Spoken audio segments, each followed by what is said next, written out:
नमस्कार, live India में आपका स्वागत है। मैं सम्राट। शिवसेना यूबीटी नेता आदित्य ठाकरे ने आतंकवाद के खिलाफ भारत की निरंतर लड़ाई को प्रदर्शित करने के लिए विभिन्न देशों का दौरा करने वाले सर्वदलीय प्रतिनिधिमंडल पर कहा कि हम देश के लिए अपने प्राणों की आहुति देने के लिए तैयार हैं। हम दुनिया को बताना चाहते हैं कि हमले पाकिस्तान स्थित आतंकवादियों द्वारा किए गए थे और उन्हें नष्ट करने के लिए दुनिया का एक साथ आना बहुत महत्वपूर्ण है। हमारी भूमिका कल हमने ट्विटर पे स्पष्ट कर दी है।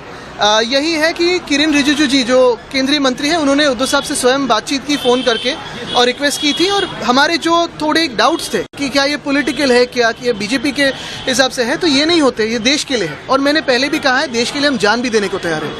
देश की एकता, अखंडता, देश की सुरक्षा, ये सबसे महत्वपूर्ण है। और इसी को लेके दुनिया भर में हम ये बताना चाहते हैं, सिद्ध करना चाहते हैं कि जो हमले किए थे वो पाक बेस्ड टेररिज्म ने किए थे और उसे नष्ट करने के लिए सारी दुनिया ने एक साथ आना जरूरी है। पहली बात। दूसरी बात, यहाँ देश में जो हमें सवाल पूछने हैं, जैसे वो 4 आतंकवादी कहाँ गए, कहाँ से आए, वो तो हम पूछते रहेंगे। लेकिन दुनिया भर में राजनीति न करते हुए हम सभी लोग साथ में हैं, ये हमने पहले ही बताया है। आशीष शेलार कह रहे हैं कि अध्यक्ष मल्लिकार्जुन खड़गे ऑपरेशन सिंदूर के लेकर सवाल उठा रहे कि ऑपरेशन सिंदूर के छोटा सा ऑपरेशन था, क्या उनके बयान को आपको लगता है? देखिए, ये मुझे लगता है कि हमारे जो जवानों ने, हमारे जो आर्म फोर्सेस है, वायुदल हो या सारे जो जवान हैं, उन्होंने अच्छा काम किया है और इसकी सराहना, उसको सलाम हम भी करते हैं, सारे लोग करते हैं। लेकिन मुझे लगता है कि रक्षा मंत्री जी ने भी कहा है, काफ़ी सारे लोगों ने कहा कि ये पिक्चर अभी बाकी है। हम यही इंतजार कर रहे हैं कि पाकिस्तान में घुस के एक तो पीओके हमें लेना ज़रूरी है और सारे के सारे जो आतंकवादी जहाँ से हमले होते हैं या प्लानिंग होता है, उसे भी नष्ट करना, नस्तानाबूद करना ज़रूरी है। उसके लिए हम सब लोग, सारे दल साथ में हैं। आशीष शेलार ने कहा है कि महाविकास अघाड़ी को 50 सदस्य अपने सवालों का स्तर यहाँ से यहाँ लेके गए, सीधा नाम लेके। देखिए, जिनको साइकोलॉजिकल हेल्प की जरूरत है उनको मैं जवाब नहीं देता। इनका बयान आया है, उन्होंने कहा कि चाइना ने 15,000 के ड्रोन भेजे थे और उसे गिराने के लिए हमने 15 लाख के मिसाइल गंवाए हैं। नुकसान किसका? नहीं, देखिए, मैं उनके बयान पर कुछ जवाब नहीं देना चाहता, लेकिन ये सत्य बात है कि चाइना पे काफ़ी सारी चुप्पी हम देख रहे हैं केंद्र सरकार से। चाइना पे हो, पाकिस्तान पे हो, सरकार ने अपनी बातें रखनी चाहिए, क्योंकि ये दोनों घुसपैठी है। और पहले ही जब ये पहलगाम हुआ या होने से पहले भी सारे दल हो, सारे राजनीतिक दल हो, सामाजिक दल हो, उन्होंने तो यही कहा है कि देश की सुरक्षा, अखंडता के लिए हम सब साथ हैं। इसमें कोई राजनीतिक वाद विवाद नहीं है। चलिए आगे बढ़ेंगे। आतंकवाद के खिलाफ भारत की निरंतर लड़ाई को प्रदर्शित करने के लिए विभिन्न देशों का दौरा करने वाले सर्वदलीय प्रतिनिधिमंडलों में से एक की सदस्य और एनसीपी एससीपी सांसद सुप्रिया सुले ने कहा कि यह राजनीति के बारे में नहीं है। हम गर्वित भारतीयों के रूप में जा रहे हैं जो आतंकवाद के खिलाफ लड़ना चाहते हैं। उन्होंने कहा कि हम दुनिया में कहीं भी किसी भी आतंकवादी गतिविधि की निंदा करते हैं। 3 टीम्स आज जा रही है, आज रात और कल सुबह पे, और बाकी की 4 टीम 23 तारीख को जाएंगी। भारत के हम सब कोई पार्टी की तरफ से नहीं जा रहे, हम भारत की तरफ से पूरे देश में हम लोग जा रहे हैं। आपने और शरद पवार साहब ने एक चीज क्लियर करी कि वक्त राजनीति का नहीं है, देश के लिए। अभी भी आपने यही बात कही। लेकिन आपकी बहुत बड़ी सहयोगी पार्टी है कांग्रेस के, चाहे राहुल गांधी हो, पवन खेड़ा हो, इस तरह के बयान और कितने हवाई जहाज मार गिराए भारत के, जो पाकिस्तान के चैनलों में हेडलाइन बन रहे हैं। आपको नहीं लगता कि यहाँ पर आप अपनी ही देश की लाइन को ऑफ ट्रैक करने में लगे हुए हैं? ये क्लियर जो मैसेज आ रहा है। नहीं, हम तो नहीं कर रहे। हम हमारे ऑल पार्टी मीटिंग में जब हम मिले थे, तब सबका तय हुआ था कि हम कोई भी भारत के खिलाफ या सरकार के खिलाफ अभी कुछ नहीं बोलेंगे। जब डिबेट होगी, और पवार साहब ने भी कहा था ये वक्त नहीं है पार्लियामेंट सेशन लेने का, 2-3 महीने के बाद एक बार ये सब एमईए की पूरी एक्टिविटी, ये पूरा ऑपरेशन सिंदूर खत्म हो जाएगा, उसके बाद ही पार्लियामेंट में चर्चा होनी चाहिए। अभी वी आर इन ऑपरेशन चल रहा है, तो इसके बीच में हम किसी ने भी कुछ भी बोलना ये संयुक्तिक नहीं होगा। और हम भारत की तरफ जो भी अभी कर रहे हैं वो कोई पार्टी के लिए नहीं कर रहे, हम भारतीय है और हम भारतीय रहेंगे। और हम बाहर जाके भारत जो आतंकवाद के खिलाफ पूरी ताकत से लड़ रहा है, ये दुनिया के लिए लड़ाई है, ये सिर्फ भारत की लड़ाई नहीं है, दहशतवाद। Troops are going in 2 parts, as you are all aware. I am very, very grateful to the Honorable Prime Minister, to the MEA Jaishankar ji, and to Kiran Rijiju. He has shown faith in all of us, and this is not about politics. We are going as proud Indians who want to fight against terrorism, and we condemn any terrorist activities anywhere in the world. India has always led for peace and harmony and happiness. So that's the message all of us are taking, and 2-3 groups are leaving today. I wish them from the bottom of my heart a lot of success, and I'm sure मेरा भारत महान ये लेके भी बजाए। BJP सांसद सुधांशु त्रिवेदी ने कहा कि वर्तमान समय में देश में जिस तरह की विशेष प्रकार की राजनीति चल रही है, जिसे लेकर ऐसा दिखाई पड़ता है कि वह देश की आंतरिक सुरक्षा और ढांचे को नष्ट करने के लिए किसी भी हद तक जाने को तैयार है। आज न्यायालय द्वारा गठित एसआईटी की रिपोर्ट आने के बाद पश्चिम बंगाल में टीएमसी सरकार की हिंदू विरोधी क्रूरता अपने पूरे क्रूर रूप में सामने आ गई है। उन्होंने कहा कि पश्चिम बंगाल के मुर्शिदाबाद में हुई हिंसा के संबंध में कलकत्ता उच्च न्यायालय द्वारा नियुक्ति समिति की एसआईटी रिपोर्ट के बाद टीएमसी सरकार के तहत किए गए हिंदू विरोधी अत्याचार स्पष्ट रूप से सामने आ गए हैं। न्यायालय के आदेश पर इस एसआईटी का गठन किया गया था। इसमें 3 सदस्य थे, इनमें से एक मानवाधिकार अधिकारी और 2 पश्चिम बंगाल के न्यायिक सेवा से थे। उन्होंने 11 अप्रैल 2025 को घटित घटनाओं पर अपना अवलोकन किया, जिससे टीएमसी इंडिया गठबंधन और धर्मनिरपेक्षता के तथाकथित स्वयंभू नायकों का मुखौटा पूरी तरह से उतर गया है। जो लोग यह सवाल करते हैं कि पाकिस्तान के साथ युद्ध क्यों, उन्होंने मुर्शिदाबाद में हिंदू पर हुए अत्याचारों के बारे में एक भी शब्द नहीं कहा। पिता और पुत्र हरगोविंद दास और चंदन दास की क्रूर हत्या के बारे में एक भी शब्द नहीं कहा गया। फिर भी इन्हीं लोगों ने ऑपरेशन सिंदूर के बाद पाकिस्तान के प्रति सहानुभूति व्यक्त की। वर्तमान समय में देश में जिस प्रकार से एक विशिष्ट प्रकार की राजनीति चल रही है, जो देश की आंतरिक सुरक्षा और ताने बाने को ध्वस्त करने के लिए किसी भी कीमत तक जाकर कमर कसे हुए दिखाई पड़ती है, उसकी एक वानगी जो कई बार आप पश्चिम बंगाल में देख चुके हैं, आज न्यायालय द्वारा गठित एसआईटी की रिपोर्ट आने के बाद पश्चिम बंगाल की तृणमूल कांग्रेस सरकार की हिंदू विरोधी निर्ममता अपने पूरे विद्रूप रूप में सामने आती हुई दिखाई पड़ रही है। इस एसआईटी का गठन न्यायालय के आदेश पर हुआ था, जिसमें 3 लोग सदस्य थे। एक registrar law national human right commission के थे और 2 सदस्य पश्चिम बंगाल की न्यायिक सेवा के थे, अर्थात एक मानवाधिकार आयोग से सदस्य थे और 2 पश्चिम बंगाल की न्यायिक सेवा वेस्ट बंगाल लीगल सर्विसेज थे। और उन्होंने 11 अप्रैल 2025 फ्राइडे यानी 11 अप्रैल जुमे के दिन 2 बजे से लेकर 4 बजे के बीच में जो घटनाएं हुई हैं, उनके बारे में जो अपना ऑब्जर्वेशन दिया है, उससे तृणमूल कांग्रेस, इंडी गठबंधन और ये सेक्युलरिज्म के सो कॉल्ड सेल्फ चैंपियंस का नकाब पूरी तरीके से उतर गया है। पहली बात, बहुत आश्चर्य और दुख की बात है कि जो लोग ये कहते थे कि पाकिस्तान से युद्ध करने की क्या जरूरत है, सिर्फ आतंकियों के ऊपर कार्रवाई हो, जबकि हमारी सरकार ने आतंकियों पर ही कार्रवाई की, उनमें से एक ने भी नहीं बोला कि पश्चिम बंगाल के मुर्शिदाबाद में किसी भी विषय को लेकर आपको आपत्ति है तो हिंदुओं के ऊपर हिंसा करने की क्या जरूरत है। हरगोविंद दास और चंदन दास पिता पुत्र की मृत्यु पर किसी ने एक शब्द भी नहीं बोला। वही लोग अचानक ऑपरेशन सिंदूर के बाद पाकिस्तान के प्रति सहानुभूति दिखाते हुए नजर आने लगे। इसमें जो फाइंडिंग्स आई हैं, पहला पॉइंट जो तृणमूल कांग्रेस ने यह प्रचार करने का, भ्रम पैदा करने का प्रयास किया था कि इसमें बाहर के लोग शामिल थे। उनके कुछ सांसदों ने दूसरे राज्यों के लोगों का नाम लिया था, विशेषकर उत्तर प्रदेश बिहार का नाम लिया था, जो सरासर अनुचित है। परंतु इस फाइंडिंग में बहुत साफ साफ तौर पर तृणमूल कांग्रेस के नेता और एमएलए का नाम भी सामने आया है और इसमें कहा गया है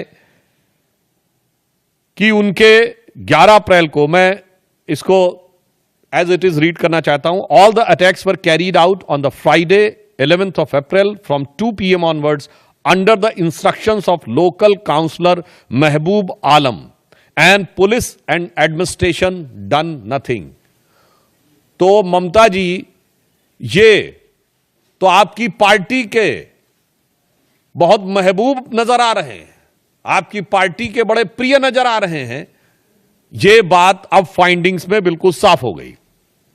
दूसरा विषय यह आया कि एक कुल मिलाकर इसमें बताया गया कि total of 113 houses were damaged and they even fled to Malda. जो ये कहने का प्रयास किया गया था कुछ नेताओं के द्वारा कि ऐसा तो कुछ खास हुआ ही नहीं, कोई महत्वपूर्ण कोई ऐसी उल्लेखनीय घटना नहीं हुई, ये बात बिल्कुल साफ सामने आई कि 113 जो हाउसेस थे वो पूरी तरीके से विध्वंस हुआ और लोगों को वहां से पलायन करने पर बाध्य होना पड़ा। इसी के साथ साथ यह भी बात सामने आई कि पुलिस ने कई मौकों के ऊपर जो उनकी प्रोसीडिंग्स में, और ये जो तृणमूल कांग्रेस के नेता का नाम ये पेज नंबर 5 के ऊपर अपनी फाइंडिंग्स में लिखा हुआ है। फिर यह बताया गया कि they want a permanent BSF camp and central arm police for their own protection. यानी पहले तो लोगों के घर विध्वंस हुए, फिर लोगों को पलायन पे बाध्य होना पड़ा और पश्चिम बंगाल की पुलिस पर उनका इतना विश्वास हो गया कि वो सीमा सुरक्षा बल और केंद्रीय सुरक्षा बलों के ही कैंप में रहने के लिए उद्यत थे। यह साफ दर्शाता, और आगे लिखा है the West Bengal police did not respond. इसमें जो फाइंडिंग्स आई हैं, पहला पॉइंट जो तृणमूल कांग्रेस ने यह प्रचार करने का, भ्रम पैदा करने का प्रयास किया था कि इसमें बाहर के लोग शामिल थे। उनके कुछ सांसदों ने दूसरे राज्यों के लोगों का नाम लिया था, विशेषकर उत्तर प्रदेश बिहार का नाम लिया था, जो सरासर अनुचित है।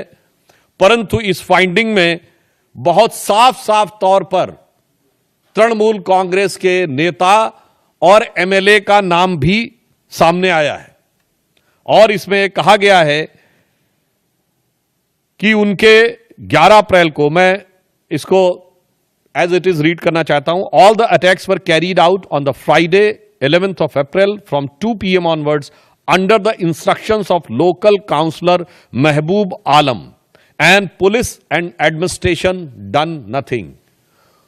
तो ममता जी, ये तो आपकी पार्टी के बहुत महबूब नजर आ रहे हैं, आपकी पार्टी के बड़े प्रिय नजर आ रहे हैं।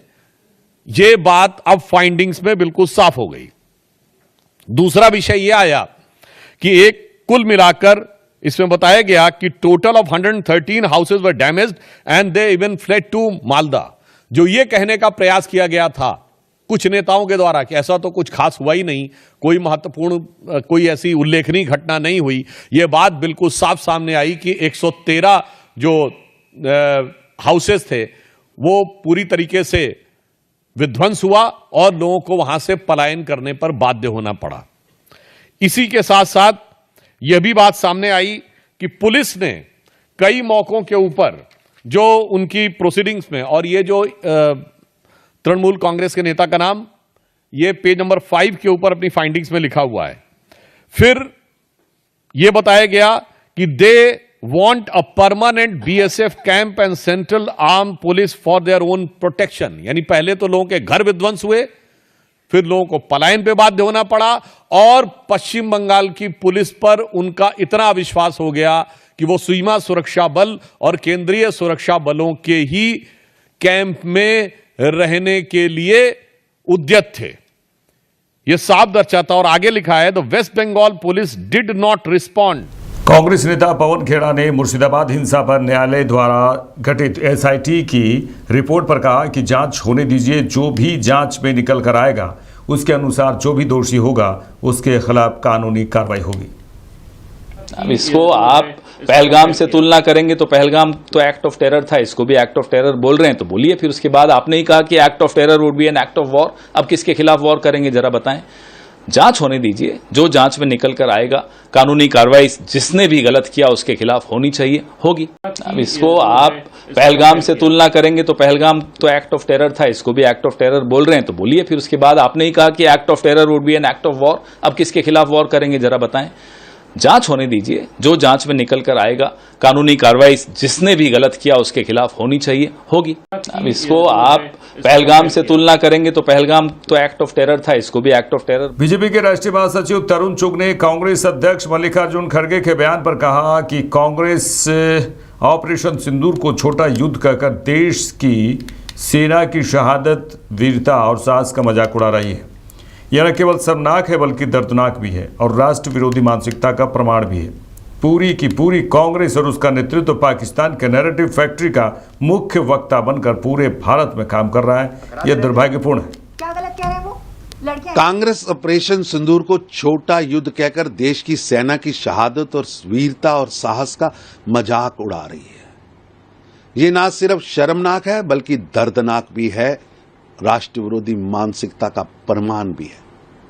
आज ये स्पष्ट हो गया कि हाफिज जैसे आतंकी राहुल गांधी को अपना पसंदीदा नेता क्यों कहते हैं, क्योंकि पूरी की पूरी कांग्रेस और उसका नेतृत्व पाकिस्तान की नैरेटिव फैक्ट्री का मुख्य वक्ता बनकर पूरे भारत में काम कर रहा है। ये दुर्भाग्यपूर्ण है। जम्मू कश्मीर के उपराज्यपाल मनोज सिन्हा ने कहा है कि जिन्होंने अपने परिजन खोए हैं उनको अधिकतम आर्थिक सहायता दे दी गई है, घायलों को भी सहायता राशि प्रदान कर दी गई है। हमने एक बड़ा फैसला किया है, उन्होंने कहा कि हमने एक बड़ा फैसला किया है। जम्मू कश्मीर के जो नागरिक पाकिस्तान की बमबारी में शहीद हुए हैं उनके एक परिजन को अविलंब एक सरकारी नौकरी दी जाएगी। पहलगाम आतंकी घटना के बाद प्रधानमंत्री नरेंद्र मोदी ने कहा था कि आतंकवादियों को ऐसा सबक मिलेगा जो वो सपने में भी नहीं सोच सकेंगे। आज पूरे देश को भारतीय सेना पर गर्व है जिन्होंने बड़े सटीक ढंग से आतंकवादियों के ठिकानों पर हमला किया। 3 दिन के भीतर ही पाकिस्तान घुटनों पर आ गया। भारत पाक भी युद्ध का समर्थक नहीं रहा है। हमने आपको बता दें कि भारत कभी भी युद्ध का समर्थक नहीं रहा है। हमने अपने लक्ष्य को प्राप्त किया है। उन्होंने ये भी कहा कि अगर अब की बार पाकिस्तान ने आतंकी हमला किया तो लगता है सबक इससे भी ज़्यादा कड़ा होगा। मोटे तौर पर जम्मू कश्मीर के हर इलाके में मैं गया था, पुंछ राजौरी नहीं आ सका था, इसलिए हम और चीफ सेक्रेटरी साहब और हमारे प्रशासन के अनेक वरिष्ठ अधिकारी हैं। मौके पर आकर के हमने अपनी आंखों से देखा है और उस दर्द को हमने महसूस किया है। जैसा मैंने पहले भी कहा कि मौत का कोई मुआवजा नहीं होता है, लेकिन अधिकतम आर्थिक सहायता जिन्होंने अपने परिजन खोए हैं उनको जितनी दी जा सकती थी वो सबको दे दी गई है। जो घायल थे उनको भी अनुमन्य सहायता राशि प्रदान कर दी गई है। ईश्वर की कृपा से घायलों में सभी लोग ठीक हैं। मैं ईश्वर से प्रार्थना करता हूं कि वो जल्दी से स्वस्थ हो जाएं। एक बड़ा फैसला हम लोगों ने किया है कि जो भी पाकिस्तान की बमबारी में शहीद हुए हैं जम्मू कश्मीर के नागरिक, उनके नेक्स्ट ऑफ किन, उनके एक परिजन को सरकारी नौकरी अविलंब हम देंगे। बंकर की जरूरत है। अभी डिस्ट्रिक्ट एडमिनिस्ट्रेशन ने एक प्रेजेंटेशन किया है, उसको भी एसआरई सिक्योरिटी रिलेटेड एक्सपेंडिचर के तहत अब जरूरतें ज्यादा महसूस हो रही हैं तो उस काम को भी प्राथमिकता पर लिया जाएगा। अनेक लोगों के घर तबाह हुए हैं, व्यवसायिक प्रतिष्ठान तबाह हुए हैं। भारत सरकार की ओर से पूरा आश्वासन है ऐसे लोगों को रिहेबिलिटेट करने के लिए एक कॉम्प्रिहेंसिव प्लान जम्मू कश्मीर प्रशासन बनाएगा। हमारे एडमिनिस्ट्रेशन के लोग अभी आइडेंटिफिकेशन का काम कर रहे हैं। एक बार वो हो जाएगा तो इस प्रक्रिया को भी जल्दी पूरा करेंगे। एडमिनिस्ट्रेशन ने बहुत अच्छा काम किया है सर। मुझे फक्र है अपने एडमिनिस्ट्रेशन पर। एक तो राजकुमार थापा जैसे बहादुर अधिकारी ने शहादत दी लोगों की मदद करने में, और नीचे से लेकर के ऊपर तक के सभी अधिकारी मैं समझता हूं कि अपनी जान की परवाह किए बिना आवाम की खिदमत में सदैव डटे रहे। Head Jammu Kashmir as a governor पहले भी 2-3 जगह कहा कि जो ऑपरेशन सिंदूर हुआ वाकया, जो पाकिस्तान ने एक ब्रूटल एक्ट किया था हमारे पहलगाम में, हमारे इनोसेंट लोग 26 लोगों को शहीद किया, उसके बाद ये वाकया एक बाजानिब था हिंदुस्तान की आर्मी की तरफ से कि पाकिस्तान को सबक सिखाया जाए और सबक सिखा भी दिया गया। जैसा 22 अप्रैल की घटना के बाद ही जो बैसरन घाटी में पहलगाम में हुई थी, भारत के माननीय प्रधानमंत्री जी ने कहा था कि आतंकवादियों और उनके आकाओं को ऐसा सबक मिलेगा जैसा वो सपने में नहीं सोचे होंगे। पूरा देश आज गौरवान्वित महसूस कर रहा है भारतीय सेनाओं पर, जिन्होंने बड़े ही सटीक ढंग से, संवेदनशील ढंग से वहीं आक्रमण किया जहां आतंकवादी थे या उनके कैंप थे। सैकड़ों से ज्यादा आतंकवादी मारे गए। हमने, भारत की सेना ने आतंकवादियों को निशाना बनाया था, पाकिस्तान ने उसे अपने ऊपर आक्रमण मान करके निर्दोष नागरिकों को, धार्मिक प्रतिष्ठानों को, चाहे वो गुरुद्वारा हो, मंदिर हो, मस्जिद हो, ताकि समाज में विभेद पैदा हो, इस घृणित स्तर पर वो उतर आया, हमारे मिलिट्री इंस्टॉलेशंस पर उतर आया। तब भारत की सेनाओं ने जो जवाब दिया, पाकिस्तान को ये बात समझ में आ गई कि पाकिस्तान का कोई ऐसा मिलिट्री स्टेब्लिशमेंट नहीं है जो भारतीय सेना के जद में नहीं है। फिर 3 दिन में ही वो घुटने पर आ गया, दुनिया भर में जाकर के रोना धोना शुरू किया कि भाई अब बचाइए। भारत कभी भी युद्ध का समर्थक नहीं रहा है। हमारा जो लक्ष्य था उस लक्ष्य को हमने प्राप्त किया है और मुझे लगता है कि पाकिस्तान को भी अभी याद होगा, क्योंकि अब की बार अगर उसने आतंकवादी हमला किया तो मुझे लगता है कि सबक इससे भी कड़ा और ज्यादा होगा। मेरे साथ इस बुलेटिन में देश दुनिया की तमाम खबरों के लिए देखते रहिए लाइव इंडिया। नमस्कार।